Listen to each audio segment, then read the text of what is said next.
I have been having a team of young people. I take them as my children. I got Semfuka, I got him here. Richard is the office attendant. I got him here from the other minister who took over. Akulo came in the middle. I'm putting in the order of coming, not in the order of hierarchy. Akulo came from science and technology. She was seconded here. The first secretary also went to judicial because they are transferable. The first person I had was Albert. Now I got Shani. And I want to ask you, Andrew, please work with the minister. You have been working with me like we are in-laws, you know. I don't want that kind of work. The minister has to continue. And when you look at this text, say sorry. Wait, there's something. That's just guidance I want to give you. So this is the team which will be working with you. This is your, are you a PAS or a SAS? SAS. Senior Administrative Secretary is the one who is in charge of supposed to program you, do what, ABC. Okay. My daughter Kulo, you sometimes have to guide her what you want to write, and she will do it. And Semfuka also is part of the people who manage the visitors and the Akulos and whatever. But the rest of the other things, we will give them according to their terms of work.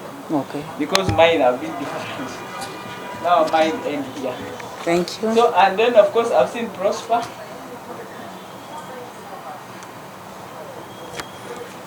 Prosper is the city sir, Commissioner for Disability. Behind him there are many people, but they are not directly in my office. Okay. They are in the department there, so they do other work, so he's more of their supervisor. It's only when I want some information, but most of the communication basis you deal with the commissioner, because then the other staff, some are in rehabilitation. You know, we have those homes. Some people are in those rehabilitation homes. Some people are dealing with special grant. Now with this new program, the people will be dealing, but the commissioner is the direct communicator, because we can't communicate to every person. You get clocked and people wonder what is happening. Behind him is an assistant commissioner whom you know, a Jambo, and then you have the other principals, rehabilitation officers, those who are in charge of all the people. But the ministry is shared. So how you will be planning, you'll be sharing with the Honorable Jacqueline. Okay. To see how you can help them. Because sometimes you talk to them, they have gone to Sage. Sometimes you are talking like this, they have gone for like the grant assessment, which they have been doing. So find the whole department has gone. So that one doesn't involve a minister, because you are not supposed to do assessments as a politician. You leave them to do, then they'll give you the post. And of course, chairman, I don't know if you are still the current chairman, but I know the council is ending. So that is July. That is of July, but it's the current chairman of the National Council for Disability. You will read the law, what is their responsibility. But I want to carry the chairman. Please give reports to the minister. I think I suffered that thing from the time we had the RAPEX. No more reports about the council, but it's only the minister who sits in cabinet. So when you talk about adding your money, where does the minister get information? You will walk to cabinet, but you will not get it. So let us have a better working relationship. So the council is chaired by him, and they are based in Chirenga. You are now moved to Intinga, to the real secretariat. Yes. So who is in Chireka? Because that's also something. ICT. Okay. Now that one, I didn't know that they have moved, so you can see. So they have moved, they are now under their secretariat. The secretariat is headed by one young man, and then this one, the staff become program managers, and then we have the council. So that is how they work. Yeah, anything you want to add? Anybody? But I want to say thank you for me. Thank you, Prosper. Thank you, my team here. No, my team here is good. Okay? You know, sometimes I call them when I'm under pressure, and I'm like, what? Where is this and this? And they have to run. The cabinet papers have arrived, because sometimes they come late. And ABC, they have to run and follow me wherever I am. And I want to thank you, and I want to pray that God blesses you in the new office. And we shall be together, working together. Grow, grow, grow. I always tell you, when you are in office, don't sit and remain redundant. You can be anything. Thank you. And Andrew, thank you so much. Receive you the new minister and start serious work. Thank you. At least you came in later than the other. So I think he has also been like orientating. You know, he came from works. So bringing him to this office was like, what am I supposed to do? Because Albert was promoted, and so Albert left me, and then they brought Sarich here, and then they came back. Thank you so much. I have loved working with you people. At least where I went wrong, please forgive me. As a human being, I can be tough. I know people in the department sometimes used to cry tears, but please forgive me. It was not for anything, but for purposes of pressure. Thank you. So will allow us to thank you for not only being a minister, but also being a technical person, being a mentor, and being a mother. And we are not saying it because you are here. I've said it to public gatherings where, Honorable Minister, you are not. So we know she's been your colleague in the Parliament. You've been working together. We know the summary you have given her, even the notes, the way you were guiding us to ensure that the report is very rich for her to get a very great foundation to start from. It's really something incredible. I think what I want to finalize with is the new program. The Honorable Minister, you know how knocking at different doors takes, how you pushed us to go to South Africa, how you improvised speeches in South Africa, and you made sure that the whole delegation is well received. And it's courtesy of that benchmarking that made us deliver the 15 billion new child assistance program. So that's not a mean achievement amidst a challenging economy where resources were not adequate.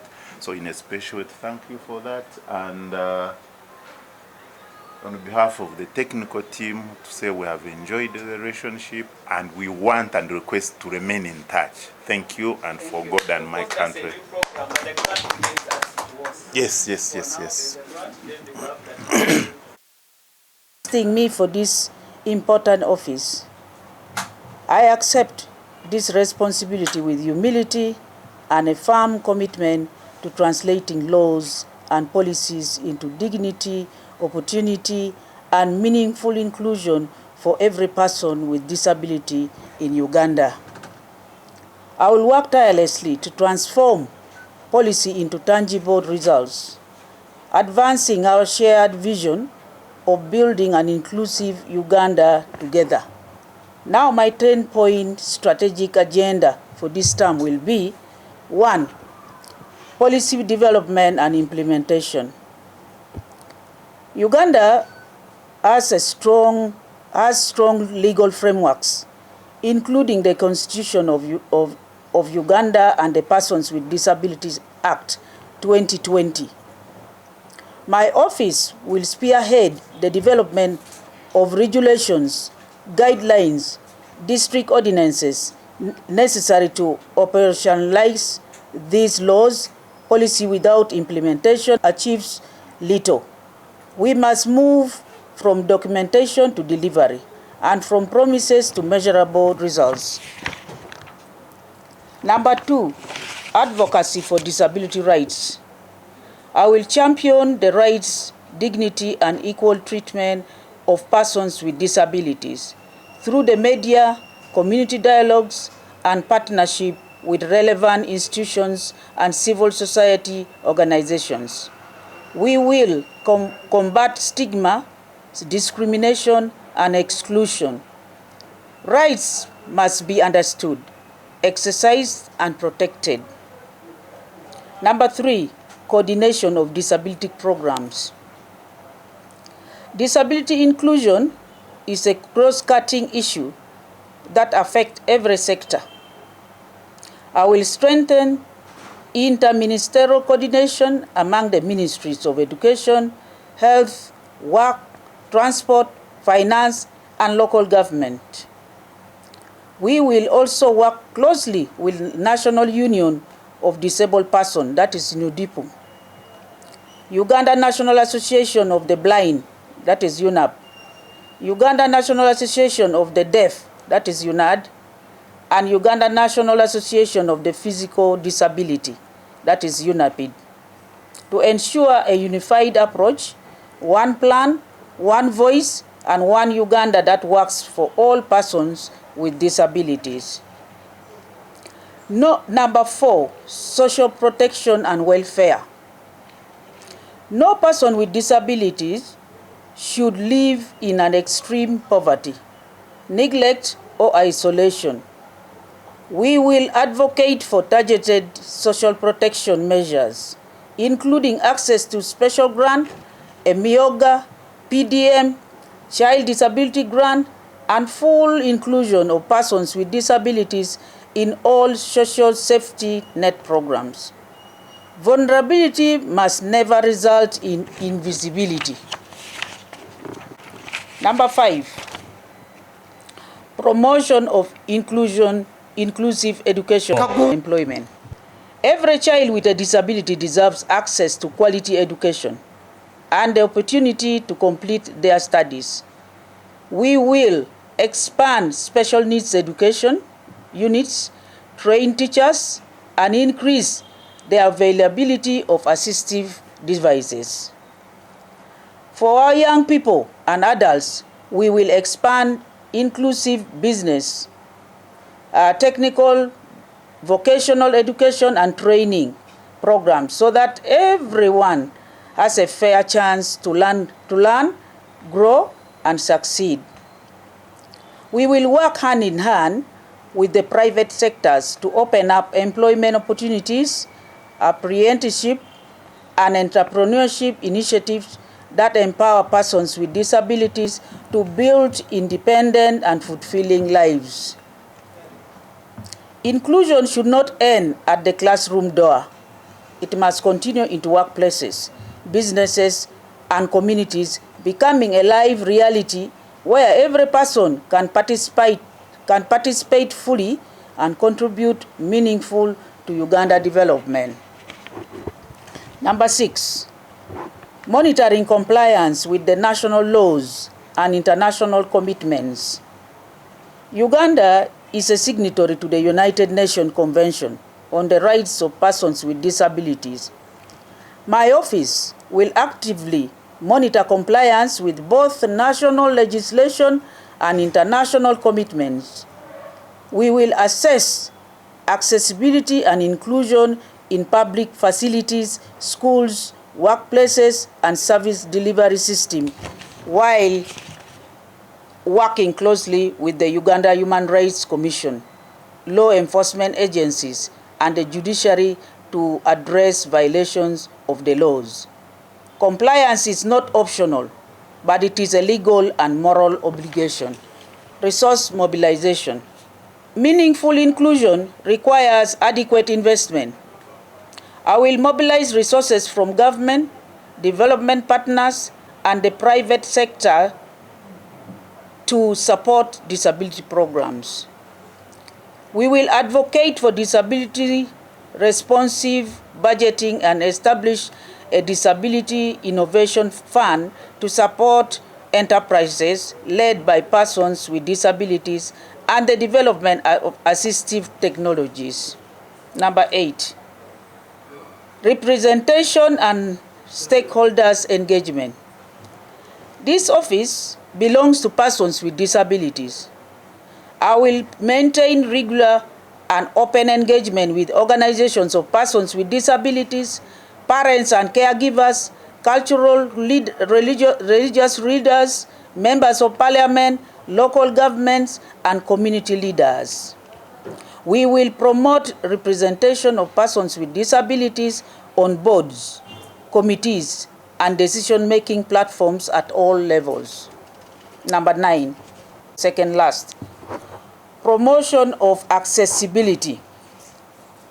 Accessibility is a right, not a privilege. RAMs, sign language services, accessible information, and inclusive technologies should be available to all who need them. We will enforce accessibility standards across infrastructures, transport system, ICT platforms, and public services. Universal design benefits everyone and creates a more inclusive society. Number 10, and the last one, research and data collection. Effective planning depends on reliable data. In partnership with UBOS and National Information Technology, Uganda, that is NITA-U, we will fast track the establishment of a national disability data system to inform budgeting, program designs, and service delivery. We will also support research led by persons with disabilities to identify barriers and develop practical evidence-based solutions. Now, addressing school dropout rates through community sensitization. The school dropout rate among learners with disabilities remain unacceptably high due to stigma, discrimination, poverty, and inaccessible learning environment. To address this challenge, we will launch a nationwide Take Them to School or Somamwana campaign in collaboration with local councils, religious institutions, cultural leaders, schools, and parents. Every parent must understand that a child with a disability has the same potential as any other child. Today's learner with a disability can become tomorrow's doctor, teacher, engineer, entrepreneur, public servant, or national leader. Education is the foundation of empowerment and independence. To parents and caregivers, take every child with a disability to school and support their learning journey. To parents with disabilities, organize, innovate, participate, and lead in government programs where necessary. This is your office, and your voice matters. To government and development partners, prioritize disability inclusive planning and budgeting. Invest in disability inclusion is investing in national development. And to all Ugandans, inclusion is not charity. It is a matter of rights, equality, and sustainable development. Together, we can build a Uganda where every person, regardless of ability, has the opportunity to learn, work, contribute, and thrive. I say this for God and my country. Thank you. I think you must have got it. Give you this. Thank you. It has the issues of what we have in the office, the vehicle, the what, all the things which are in the office here. Okay. Been attached there. Okay, thank you. My name is Hon Acan. Today marks a very significant day in the lives of persons with disabilities when I sit here to witness the smooth handover of Minister for Disability Affairs, Honorable Helena Samo Grace, to yet another very brilliant and promising hope for people with disabilities, Honorable Acan, Joyce, Okeny. As the National Disability Council, we welcome first of all Honorable Acan, and we thank His Excellency for considering to appoint our own. This has been our yarn as the council, that in each and every appointment of the president, our own is appointed. So I'm just here to thank His Excellency. I'm here to reaffirm our commitment to work closely with Honorable Acan to ensure that the lives of people with disabilities in this country improves, but also in conclusion to assure persons with disabilities that the choice of His Excellency was not a wrong one. We have worked closely with Honorable Acan when she was a member of Parliament. We believe in her abilities, and I conclude by calling upon people with disabilities, all stakeholders, to provide any appropriate support when and as Honorable Acan might ask, so that she can deliver on her mandate. And with all this, we shall help people with disabilities live a decent life. We believe in Hon Acan. She's a problem solver. Most children with disabilities, in fact, to be specific, 9% of children with disabilities don't finish primary level. And only 90% out of those who enroll by the 2024 UBO statistics finish primary level, and only 6% of those who enroll to secondary level complete. What does that mean? It means that there is a higher dropout among persons with disabilities who are in school. So when Hon Acan comes with the agenda of making sure that these children are got back, as a council, our role will be to support this initiative, will be to ensure that we identify these children, provide this information to her, closely work with her to engage the education institutions to ensure that these children really go back to school and they study up to completion.